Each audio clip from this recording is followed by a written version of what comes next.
Anybody, anywhere, It's time to take command. The Cardiac Commanders are the Clutch Commanders! With former NFL tight end Logan Paulsen. This pass caught by Paulsen, the tight end. And from 106.7 The Fan, Grant Paulsen.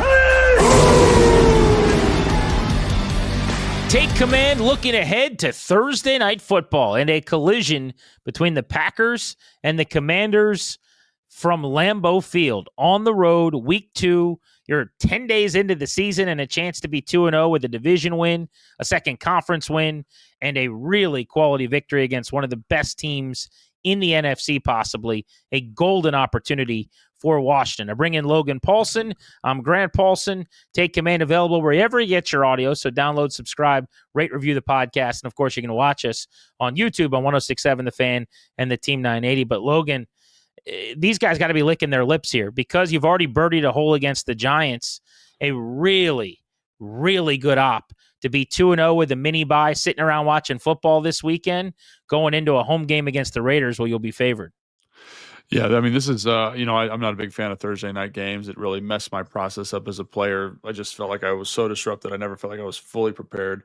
But if you can capitalize on this, like ride the emotion of the moment, you're playing on 9/11, lots of cool things going on here, primetime game. If you can ride the emotion of this, come in and play Commanders football and get a win heading into the bye, man, it's really nice to kind of have something to break up the monotony of the early season. So I think I definitely think while this week is really hard for the guys, next week they can enjoy it because they'll have a little lighter workload and be able to kind of, get their mind off football for a little bit. Looking at the Packers defense, they had a tremendous first game against a really good Detroit Lions offense. Now, Ben Johnson, who's now the head coach of the Bears, no longer calling plays, so a bit of a transitional period for Detroit. But Jared Goff, those elite weapons that we've gotten to know, Jahmyr Gibbs was shut down. They did a really good job against the run. Amon-Ra St. Brown, Sam Laporta, a lot of them were held in check by the Packers. I want to start to look at Washington's offense through the lens of defending the Green Bay front with Washington's offensive front. Micah Parsons, 29 snaps, 22 of them he lined up on the offense's right side near Josh Connerly. At the left edge, he ended up with his first sack in those 29 reps, showed and brought a lot of speed. They've got Rashawn Gary on the other side. They've got very, very talented secondary rushing depth with Lucas Van Ness. If you're the Commanders, how do you start your game plan looking at what is a very, very competent front? Yeah, that's a really good question because I think the front and the linebackers are all Edgerrin Cooper and Walker. I don't remember his first name from Georgia. Quay Walker, former first-round pick. Quay Walker are tremendous athletes, and they play with tremendous physicality. You mentioned Lucas Van Ness. He was a really interesting piece to watch in the defense because sometimes he's playing a 6 technique, sometimes he's playing a stand-up 9, sometimes he's playing a 3 technique, sometimes he's playing a 4-eye, and he just gives them so much flexibility in the front. It makes it hard. The diversity makes it hard to prep for. And when you watch the Detroit, their philosophy has always been at its core to be a smash mouth football team. But one of the things I always appreciated about Ben Johnson is he said, we are an exotic smash mouth football team. So even though they were going to run downhill, they were going to run outside zone, they always had a little bit of window dressing on it. And I felt like in this game, they were so aggressive at kind of asserting their toughness that it really hampered them. So what I would say, if I'm Cliff, I'm going to think about not getting into 13 personnel where they can kind of get these big, first round picks on the field altogether and let them kind of jam up the run, be physical, get hands on blocks, and just say like our guys are better than your guys. I want to see how they handle if we spread them out a little bit. Do they take Quay Walker off the field? Edgerrin Cooper doesn't usually play stand up in the nickel because they don't trust him in coverage all the way. So can we get him off the field? Can we spread him out? And then what do they do when we give them a lot of stuff to look at? They played a little bit of man. They played a little bit cover 3. The other thing they did a great job of in this game was disguising their coverages. And I can't wait to watch this hurry up against that. Because one of the things watching the hurry up is it's faster this year, I think, after watching the first game. It's faster. So you're not going to be able to disguise your coverages as long. You're not going to be able to get that really complicated defensive play look in. So I think Cliff should lean into that big time. Let's spread them out a little bit and see how they match our personnel. And then can we create creases just based on formation and alignment? I think it's a really that would be my first kind of building block principle. And again, like, so when you're building a game plan, that's the first foundational piece, broad, kind of what philosophy do I want to engage in? And then you kind of get into the specifics. Oh, I like this run. I like this motion. I like this shift. How much easier is it to go tempo, hurry up, no huddle at home in an environment like this past Sunday, as opposed to Thursday night in Lambeau where it's going to be super loud and raucous? And then when they're able to do that, like, there's so many words and the verbiage is so crazy. How do they go so quick in this offense and still get everybody lined up the way they need to? So that's a two-part question. I'll try to answer both parts. So first off, going hurry up on the road, I think is a brilliant idea, because so much of what you're doing is based on hand signals and gestures and minimal communication. One of the thing, and so when you think about fans, when you're in the huddle, they're quiet. When they're out of the huddle, they're loud. And there's a rhythm to the way the crowd cheers, especially on the road in a place like Lambeau where the crowd's really, really smart. Like, they understand huddle quiet, break the huddle loud. When the quarterback's trying to communicate, they get louder. Here, it's a constant communication. There's no indicator for the crowd to be like, whoa, it's all pretty even. It's like, when do I start cheering? And then Jaden's doing his hand signals, doing all this stuff. And so there's no need. The thing that the noise makes it hard is communication, but you already do a ton of nonverbal stuff. So I think it's brilliant. There were times where we'd go into early in my career where we'd go into road games and we'd start in like a 2-minute or Apache version of our offense where it was more hand signal based, because we wanted the crowd out of it, especially on the first ride, take the emotion out of it. So I think that's part of it. To your second part, the second part of your question there is, I have no idea. Like, I mean, think about how much diversity we saw in this last game. We saw 11 personnel. We saw 12 personnel. We saw play action pass. We saw keepers. We saw zone read. We saw different backfield motion sets. And to communicate that non-verbally seems so overwhelming to me. I think it really speaks to how smart how smart Cliff is and how smart this offensive staff is. And there were times where you're trying to build a portion of your offense that's minimal communication. So you have one word, code word. You can do some of that. I just don't know how much of that one word stuff you can do. How much of you know what I'm saying? Like, it seems like they have so much diversity in the hurry up.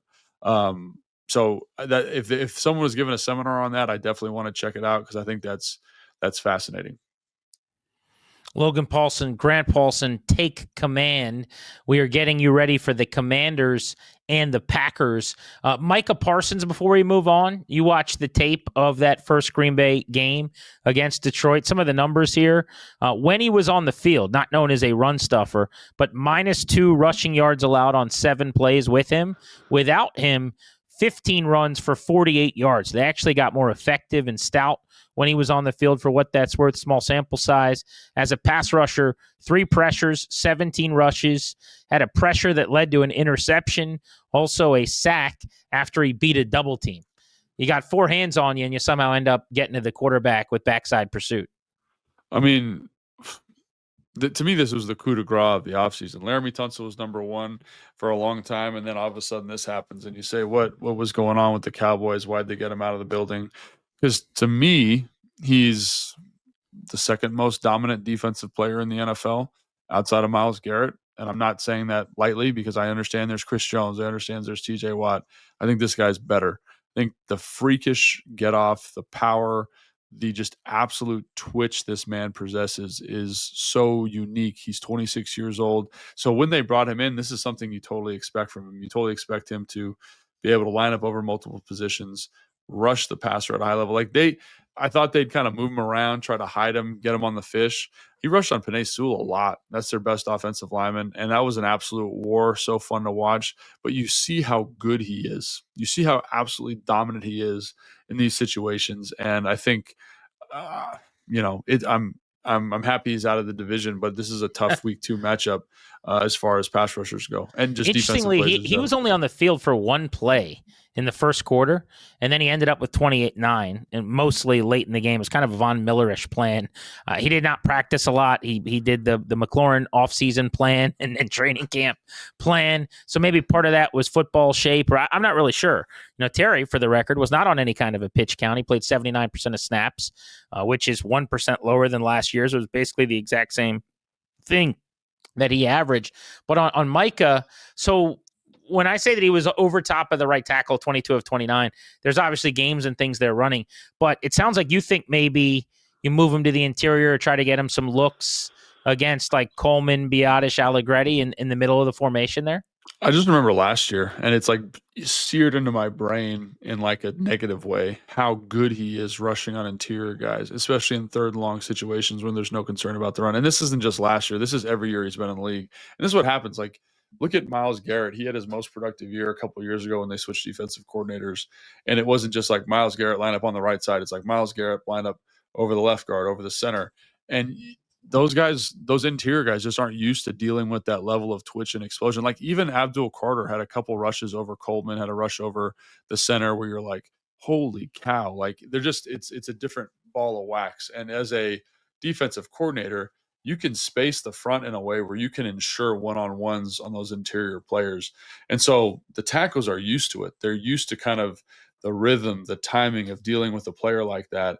But when you take a player of his ilk and his ability, it's the same thing that we do with Dorrance Armstrong here in Washington and putting him on the interior. It's just the timing, the movement skills are different. It's kind of the same thing you would do with Chris Jones. Sometimes they move him out to end. Those tackles aren't used to that big body out there. So I think if you want to maximize what he does, you definitely want to get him lined up over the interior. So that being said, if I'm the Commanders, I'm thinking about how do we handle him on the perimeter, chip, slide help. I'm definitely thinking about that kind of stuff. If he's on the interior, how do we get the slide working towards him? Maybe it's a 6-man slide, something big where we just need to get him kind of caught up in the wash and eliminate what he does well from an athletic standpoint. So it'll be really interesting to watch. But again, that's kind of what Green Bay did, I thought, so well against amongst many things, and we'll talk about that more in a second. But they did so well against Detroit was presenting different rush looks, presenting different spacing, and absolutely disguising the heck out of their different coverage structures. So again, this is where I go back to Cliff, right?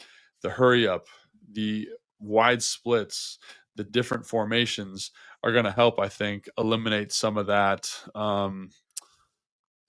ability to disguise and some of that ability to hide the pressures that they ended up running. Yeah, we'll drill down on the disguises, especially on third and medium depth, needing 5 to 8 or so or deeper. But one more on the run game, because Washington's coming off running for 230, the number 2 yards per play on the ground in the NFL this past week. The Packers allowed negative 12 rushing yards before contact, minus 0.6 yards before contact per carry this year, which, you look at Dan Campbell's entire tenure in Detroit, it was the second worst game they've had running the football and getting hit in the backfield. In fact, Packers hit the Lions ball carriers behind the line of scrimmage on 16 of 22 attempts. 73%, dude. Whoa. You definitely felt that watching the film. You definitely felt kind of a wave like pushing through, like, when you're watching the all-22 from the end zone or from the sideline copy and you just see one side kind of in a rugby scrum push the other side back real quick. Like that's what it felt like. And isn't that where Washington's misdirection or some of their, stuff where you've actually got to read as a defender just slows them down? You can't think about it. Yeah. If you've got Devontae Wyatt, former first-round pick, Rashawn Gary, I think he's a second-round pick, Micah Parsons, first-round pick, Carl Brooks is a third-round pick, Lucas Van Ness is a first-round pick. They have a style of athlete on the interior. But if you're going to jump off the ball going vertically, like what's the run that was most prolific for us in the preseason? Wham. We'll wham the heck out of you, right? Oh, you're going to do that again? We'll trap you now. And we do run trap very well here in Washington. So I do think that the style of run that they're going to see is going to help with that. Also, I just think when you've got Jaden Daniels and you've got Deebo Samuels, you have to defend more grass. And that's what I'm saying is Detroit came out and said, we are physically tougher than you. We are Dan Campbell's our coach. Like this is what everyone was worried about when he became head coach. And what I mean by that is like that they're just going to try and be tougher than you all the time. The NFL, there's too many tough too many good athletes for that. Too many tough, smart athletes for that. You need to have some type of creative element to it. And I look at the run game that they implemented against the Commanders implemented against the Giants, and there's misdirection. There's multiple looks, multiple ball carriers, multiple positions. There's screens. There's things to get you off the spot that don't let you just trigger downhill. If I just let you see the back, trigger downhill, track the guard, make the tackle, you're going to look pretty good. And I felt like that was the thing with Detroit that really was frustrating in watching the film, is like, I felt like they just tried to like put the mouthpiece in, put the neck roll on, and beat you physically. And that's not who they've been over the last couple of years. The other element too is that they thrive on these explosive chunk play action plays down the field. And I will say, I thought Green Bay did a great job maintaining coverage structure and keeping everything in front, so those big plays never happen. But that also, I will say, jives with a good pass rush, where you see guys like Devontae Wyatt creating quick pressures, Micah Parsons with quick pressures, Rashawn Gary, Lucas Van Ness, kind of sleepy, really good players in terms of their ability to just absolutely compress a pocket from the perimeter. So they do present a lot of challenges, and I think it's all driven from that defensive front. Xavier McKinney, one of the handsy players in that secondary, gets his hands on a lot of footballs, had a near double-digit interception season. So you mentioned the disguising of coverages. How do they avoid situations where they can confuse or disguise, now, other than the obvious, which is like, let's stay out of obvious passing, clearly, but it's going to happen. That's inevitable. So what can they do? What answers does Cliff have?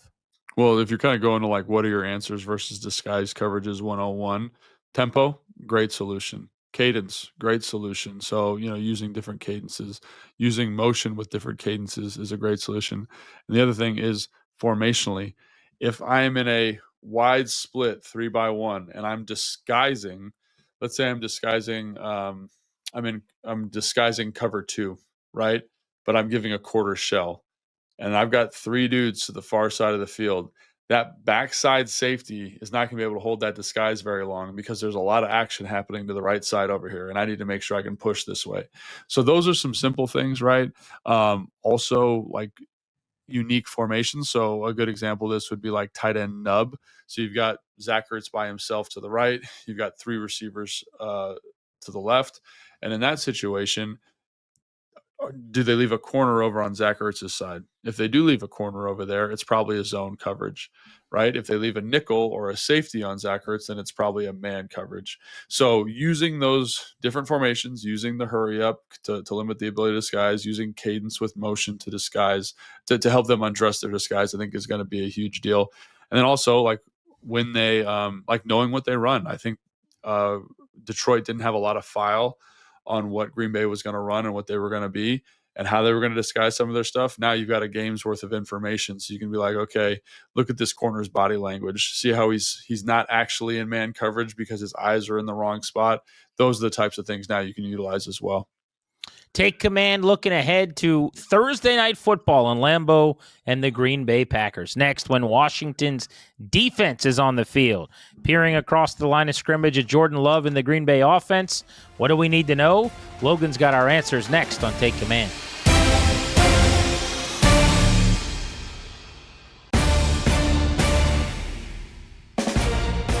Welcome back to Take Command with Logan Paulsen. I'm Grant Paulsen. We're going to take a deep dive into the Commanders' defense against the Green Bay offense this segment. But first, a pick segment brought to you by the FanDuel Sportsbook. Make every moment more.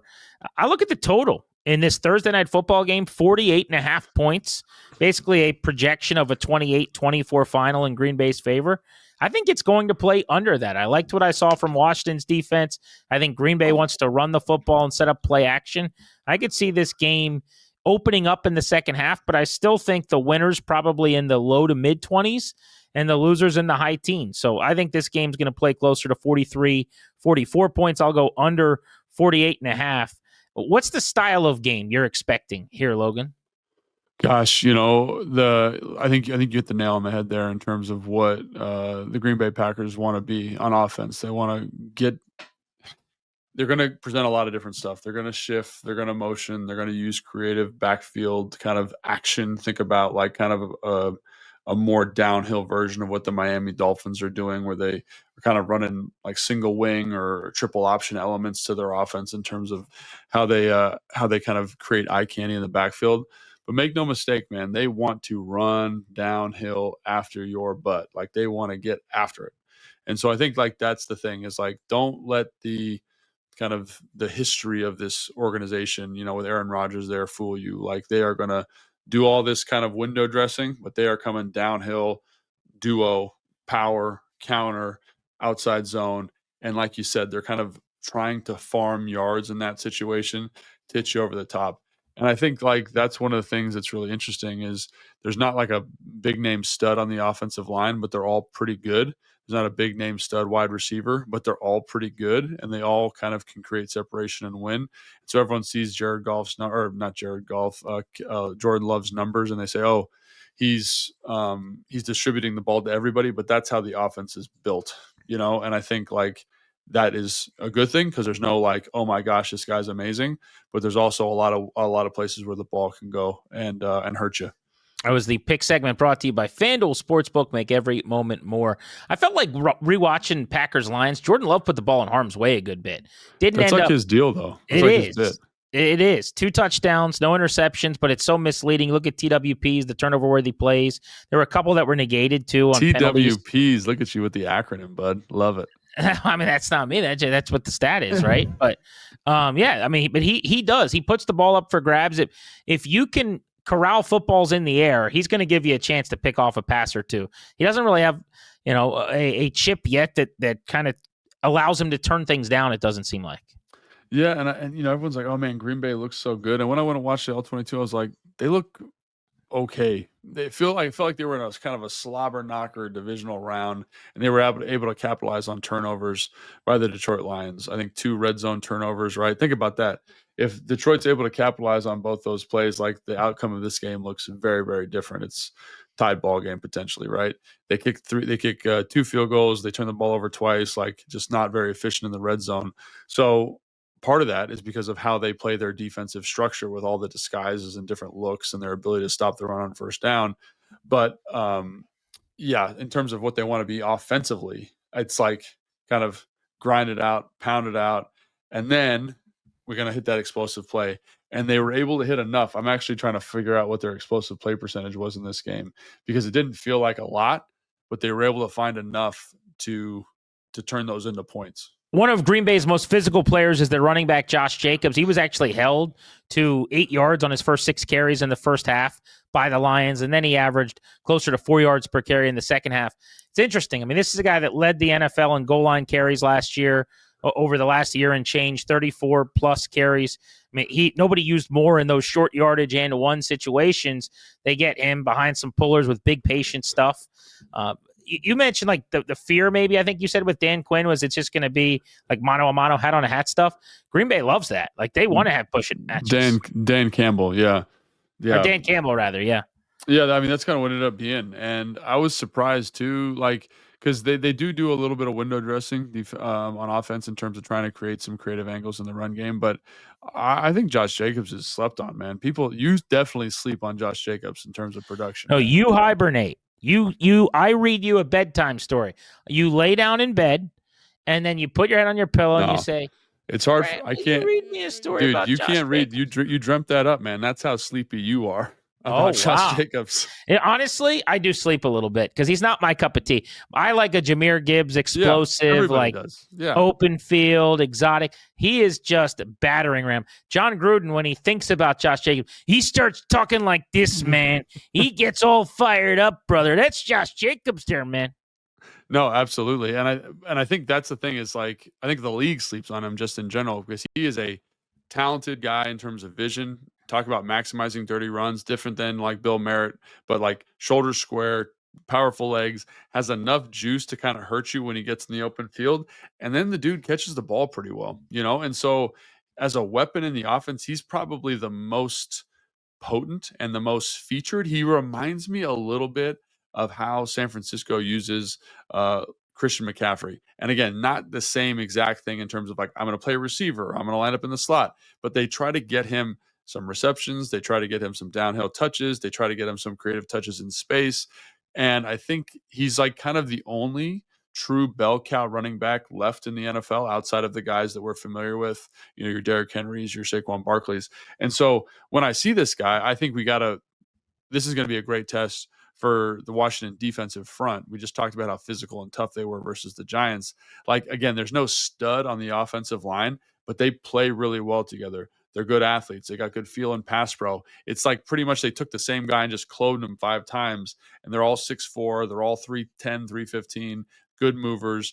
And it's a dangerous group when they kind of combine all that stuff together. They're good at the tight end position, Green Bay. So it's a different kind of challenge, different kind of teeth. And then I think the playmaker at quarterback, I'm glad you brought up the turnover-worthy plays, but he is not afraid to sling that thing into tight windows, a little Favrean in terms of his approach.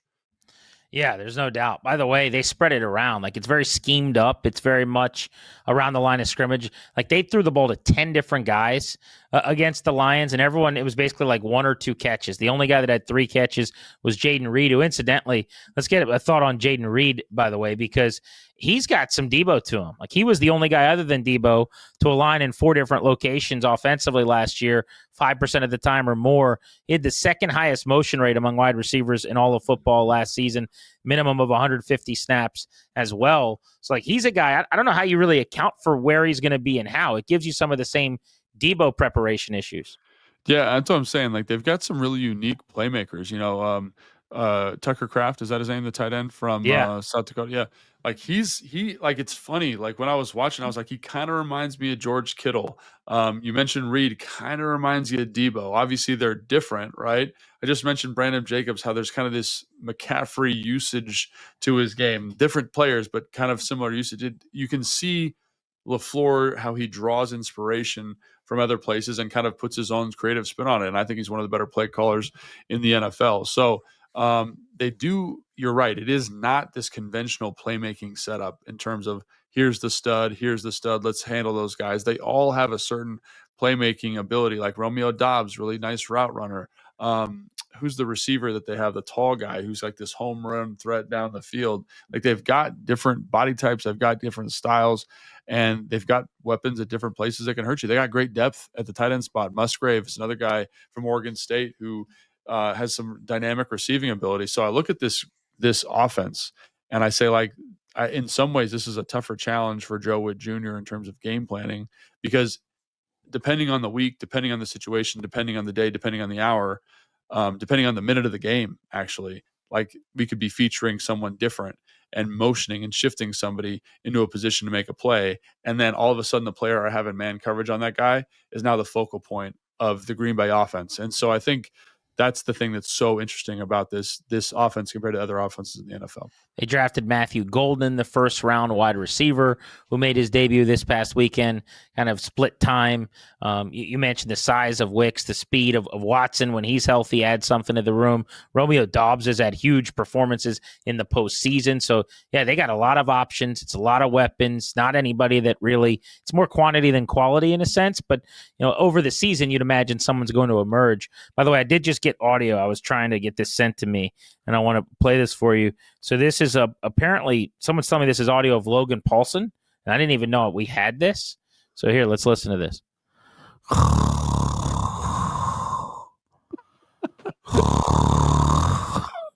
Josh Jacobs. Dude, the file's mislabeled, bro. That's you. That was you. It said Paulsen, right? On the file? It said Paulsen sleeping on Jacobs. It's got to be you, right? Josh Jacobs. Josh Jacobs. Yeah. Oh my God. I just wake up in the middle of the night with like chips and dip on my chest talking about Josh Jacobs. Tucker Kraft, by the way, you got his name. Yes. Good job. 5th most yards after the catch at the tight end position last year, 481. 2nd most yards over expected. Tight end plus 132 last year. He's a guy that Logan really sleeps on.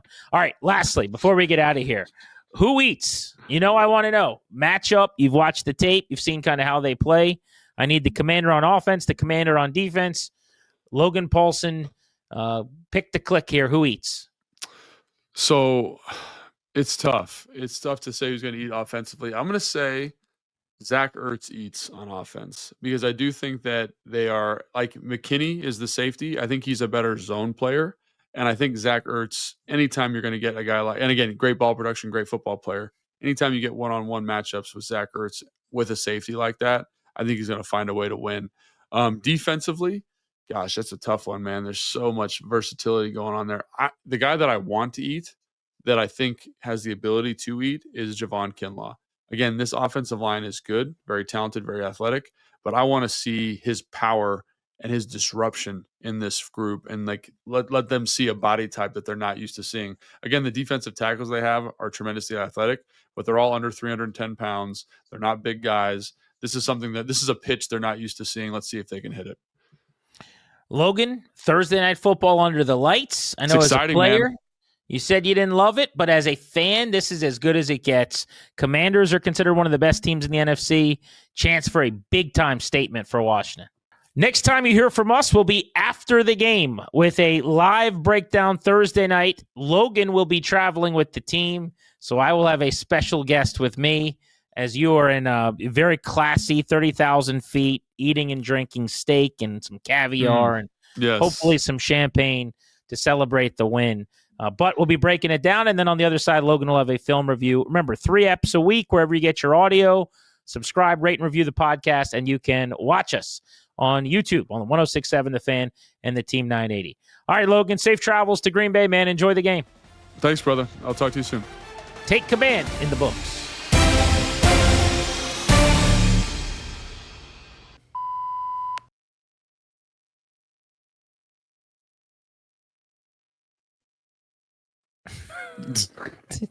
Did you freeze? I thought I was frozen. I thought you were frozen.